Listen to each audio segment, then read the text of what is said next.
De La Soul's full catalog finally going to be released to streaming services.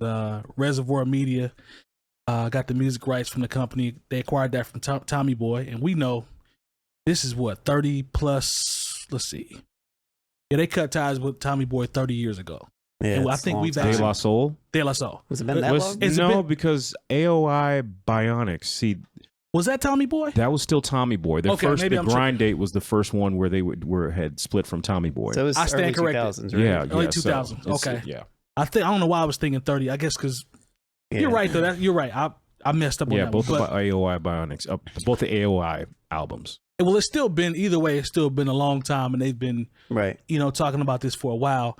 And I don't know. I think it was Jay Moore that said they were having issues getting on Yeah, IG to tell everybody about it. Like, it was the most old school hip hop thing to see. Some of our legends just struggle with the technology that is Instagram Live. I said they should have had Kevin Samuels doing a tech support for them. Yeah, no, but they finally You're were. fat. Yeah, they were all able to get lazy. on. I think you're a strong 6. No. you don't want to work. What do you got? Yeah. But back to De La Soul before we lose all of our female You're listeners. right. We love y'all. Yeah. No, they're I'm excited to finally be able to stream this music. Yes. Because, other than the grind date and the what was the last one? The one that was with the live music. Yeah, where they sampled all their stuff. Yeah. It's like long. Yeah. Long name. Yeah. I'll look it up. I hate that I can't remember that off the top of my head.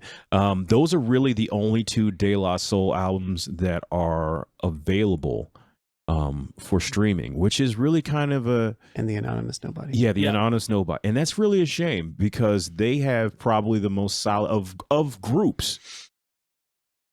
I'm just going to say, of groups that they have probably the most flawless discography. No. You're going to say, no, they don't? No, they do not.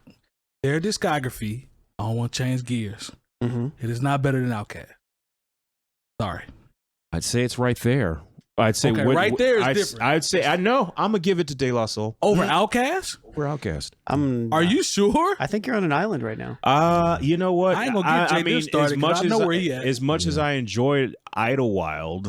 Oh, we're gonna go to Idle. What's that a soundtrack? Idlewild is a compilation. We're gonna go to Idlewild. It's still listed as an Outkast album. Outkast presents however you want. So we're gonna go to we're gonna go to Idlewild though. We're gonna go there. Yeah. That's where we going. We going to Idlewild out of everything. It's an Outkast album.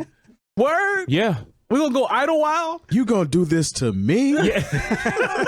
Idlewild though. Well, okay. What's the weak link? Mighty O was cold, by the way. I'm not saying it wasn't. But I'm just saying she lives different. Well, she lives. That was all. We go from talk to him, Ice-T to, and this is not a slight at any of these at all. artists. Yeah.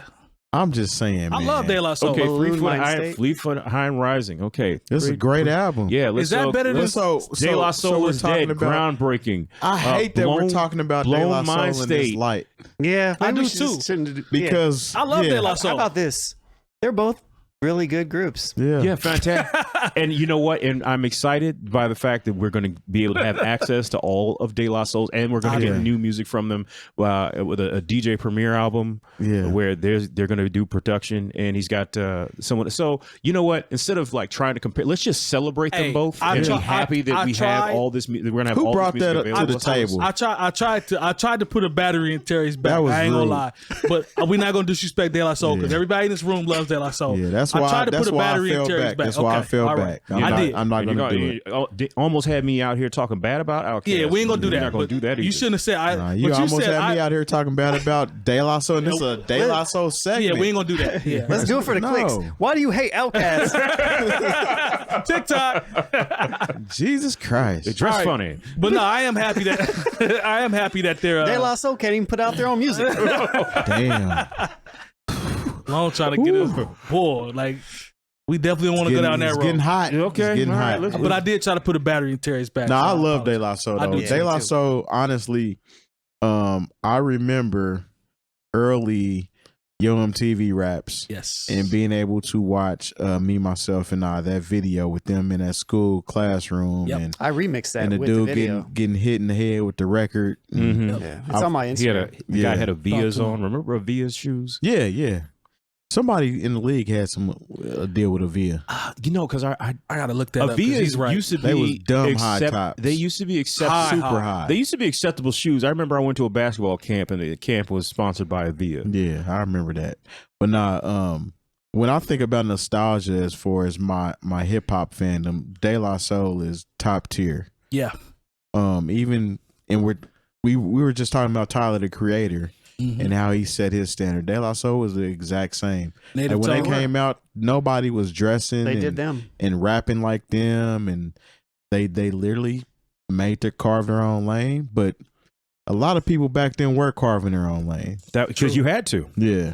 You know, you think about, because I remember seeing the video for Potholes in My Lawn. Straight up. And this video couldn't have cost more than $5,000. But the song was so dope and different. And that's kind of the same way as I Left My Wallet in El Segundo. Yeah, and the thing is, when you think about, like, you know, Buddy, like the video for Buddy predates or was maybe about the same time as a tribe, you know, because it was De La first, and then, you know, Q-Tip was on Me, Myself, and I. He just had a little part, but, you know, lucky because at one point De La and Tribe Called Quest would put out records about the same time. And then, of course, Tribe went through their drama. Yeah. And De La Soul just kept going. They're in the documentary talking about that, the Rappaport joint. Yeah. About, you know, it's time. Like, you know what I mean? And one of the things, and I remember, because people they've tried to put, they're the hippies of hip hop, and they never liked that whole. But then they killed themselves. Yeah. You know. Soul's dead. And the crazy thing was, because like before that, everybody tried to go with the crazy B-boy style with the gold chains and the sweatsuits, and here comes some dudes that like, and they dressed like, for lack of a better term, just regular people. Yeah, you know, yeah, they dressed more like their fans than probably the people who were out at that time. Definitely, my brother definitely had a lot of De La Soulish type outfits. Yeah, I mean, they had the medallions, man, the glasses, like the crazy patterns on the shirts, like everything, all that native tongue, the stair step, high top fade. Yeah, like, and when they formed on some Voltron, you know, with Moni and Jungle Queen Brothers. Latifah and the Jungle Brothers, like that whole collective, everybody in the Buddy video, like that's a strong group of artists. If you think about it, if you go through and break every section up, that's a lot of heat. It's a lot of talent in that group. You know, and they were spearheaded by De La Soul. You know, and it really was a paradigm shift there for a second when they said, you know, everyone says, you know, remember when Jay-Z told everybody to take off their jerseys and put on button-ups? Remember when, you know, in the Buddy, when Africa from a Jungle Brothers said black medallions, no gold, and then all of a sudden it became corny to wear a lot of gold. Yep. You know, like they was actually booing LL Cool J. They was booing LL Cool J when he came out, you know, in New York, you know, because he was still walking with the Panther time, and he was still, you know, with the bucket hat and all the leather, and he's like, nah, that's played. They ain't gonna do L like that though. Nah, I mean, you know, he came back when Mama said knock you out, so it was all good. And Yeah, he had a big old rope on that joint a too. dookie rope. Yeah. Go back and look at the Booming System video. He took. Yeah, he had on his medallion. He had a medallion. He didn't have a puffy hat. Yeah.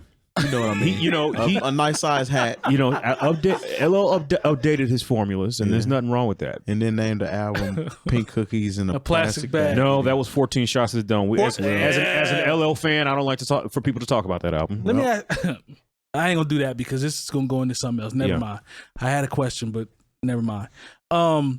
At the end of the day, I'm happy for these brothers, man. Like, it's great. Yeah, that's a long time, and they got so much heat. Like, the world needs to, you know, be exposed to that heat and get access to it. Like, one of the things that Tyler said, actually gave away their whole discography. They did. Yeah, I remember that. Ago. I grabbed it when they did. Sure did me too. What's crazy is it's kind of like when we talked about the last topic about Tyler. Another thing that stuck out to me with him was the fact that Drama was on his album, and he talked about the importance of all of his younger fans. They were like, why is this dude talking all over your project? Right. But it made them go back and research Drama and the mixtapes and all that type of stuff. it's each one teach one. That's what I like about him as well. It's another reason he doesn't have any problem. Well, yeah, never mind. I'll just like right. Like I think that's dope. Like, and the same thing applies for De La. Like, this needs to be out where people can go reference it and see why is everybody talking about these guys just now getting a discography back out. You know what's funny is if you really want to listen to De La, you can definitely listen to De La. You just got to kind of go analog route. True. Which is pretty much what we came up on. So it's nothing for me to pull out a De La CD. Yeah, that's the thing though.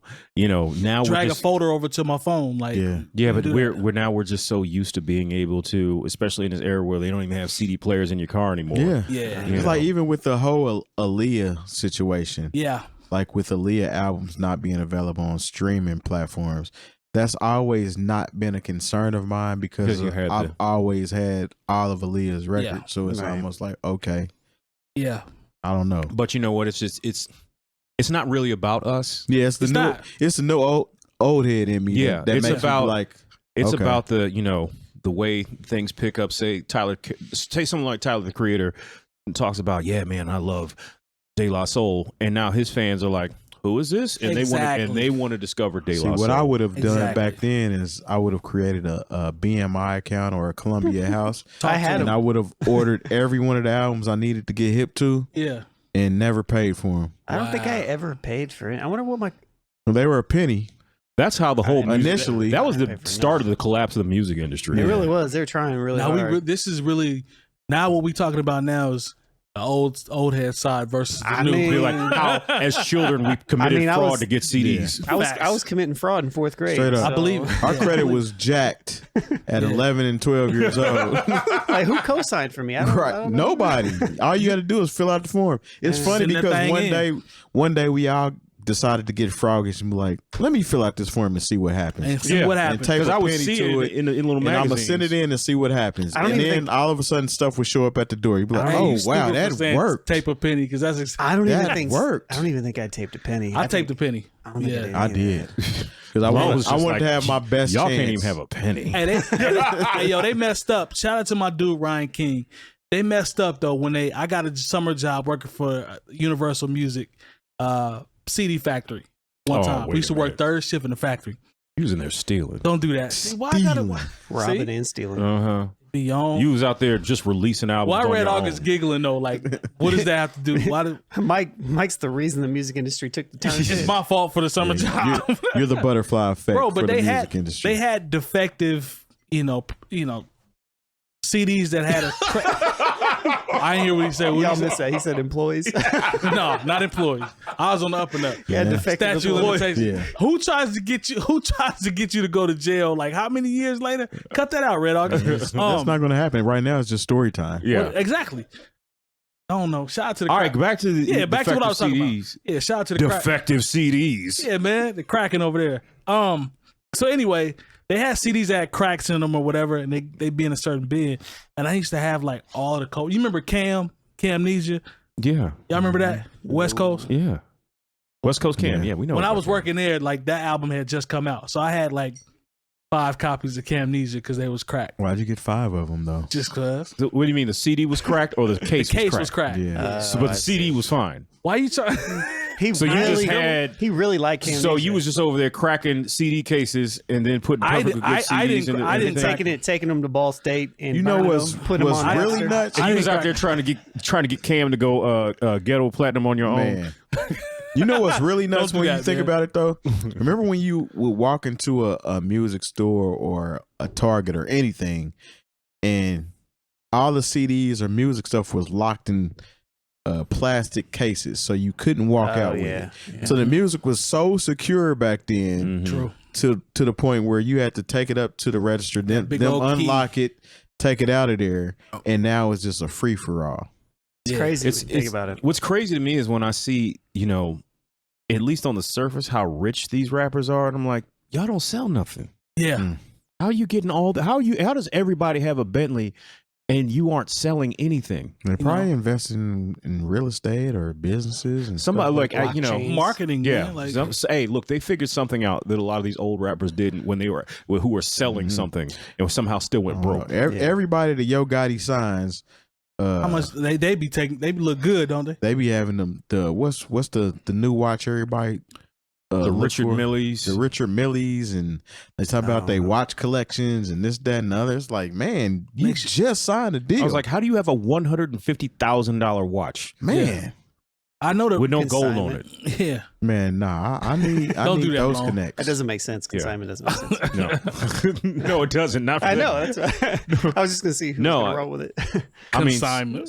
He had to sell it. No, so I mean, but shout out to them for figuring it out. And it's a whole generation. And I met Pasta News once, and he's a real nice guy. So there's that. Oh, I hope people stream that mug. Like, I hope people, as soon as it hit, like, everybody just goes out, because you know they ain't giving but 0.7, 0.00, point. You're gonna listen to De La Soul. Go Google me too. Yeah. Well, I mean, they said that they worked out a pretty decent deal, so I trust that. That's good. Because aren't they getting some kind of their masters back too? I didn't see that part, but I hope that's true. That part, but I hope that's true. I think they're actually getting some ownership of their stuff, which is amazing. I met Pasta News and I inadvertently dissed him. Wow. Okay, because I had a mixtape out. I used to, mixtape. Oh. Okay, so bootleg. It was a mixtape. In the early 2000s. It was for promotional use only. Oh. All right, get it straight. All right, so talking about somebody trying to snitch. Yeah, I'm just saying, he was on my head for the fact the joint. It was before I even knew it was going to be on an album called The Grind Date. Like, I had a good, nice sounding copy of Much More. Yeah. And so I put that on the tape, and like, it was either before or after Much More. I put a Ghostface Killah song called Tony's Money on there. All right. Most of you don't know it because this is what's really messed up. And I felt bad after this. He probably threw the CD because I gave it to him when Mace was DJing at the spot in St. Louis. And so Tony's Money goes into Much More. But at the time, I didn't know Ghostface Killah was dissing De La Soul on that song, because apparently because Ghostface Killah is on The Grind Date on a song called Here Comes the Sun. Yep. Well, see, the thing is, apparently at that time there was some issue with them not being paid from De La Soul's people. So Tony's Money is where's Tony's Money? Basically Tony's Money is the song that wound up on the De La Soul album, but it's just reworked as a diss song to De La Soul. And I had no idea the politics of it at the time, but this makes you like the worst person. Yeah, exactly. So here I am. I'm meeting one of the people I've admired as an artist since I was like 12 years old. Yeah, and I basically gave him a CD with a diss track on it to him. And it's mixed into his song that he probably hasn't made any money off of yet. Take that. You're pretty bad for that, brother. Yeah, so I know he just threw. No, he's not bad for it. It's just unlike. It was just like inadvertently. He really thought you was trying to sun. He thought you was trying to sunny. Yeah, here I am. I'm all proud. I was like, hey man, I really love you guys, and this, that, the third. And here's a diss record, man. Enjoy it. Here's where it's like I drew you a picture. Here's where Ghostface Killah dissed y'all, and I mixed it right into your song, banging on wax. All right, man. We'll see you. We'll see you next time. Yeah, that's crazy. Send me a t-shirt or something. Yeah. Sign something for me. All right, man. Shout out to De La though, because I'm happy for them brothers, man. It's been down a long road, man. So I hope they recoup and get as much bread as they possibly can out of whatever deal they have.